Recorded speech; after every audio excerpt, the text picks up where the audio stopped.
तर आता फायनली आज त्या देवाच्या डोंगरावर चाललोय. बघूया आता रस्ता जाताना खूप सुंदर आहे आणि व्हिडिओ शेवटपर्यंत बघा आणि व्हिडिओ एन्जॉय करा. या रस्त्यामध्ये असलेल्या दगडाच्या मागे एक स्टोरी आहे. तुम्हाला माहित असेल तर कमेंट करून नक्की कळवा. तुळशी खुर्द इथून एंट्री आहे तुम्हाला. देवाचा डोंगर इथूनच आहे ना रस्ता. आहे का चांगला वरपर्यंत? असं झालंय ना. हे मंदिर स्वयंभू आहे आणि हे 4 तालुके म्हणजेच दापोली, मंडणगड, खेड, महाड यामध्ये येतं आणि 2 जिल्हे रत्नागिरी आणि रायगड यामध्ये येतं. या गावातला कोण असेल तर नक्की कमेंट करून सांगा.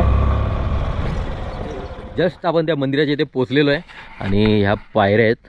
इथून वरती आपल्याला जायचं. नमामि शमीशान निर्वाण रूपं विभुं व्यापकं ब्रह्मवेद स्वरूपं. ड्रोन व्ह्यू कसा वाटला नक्की सांगा.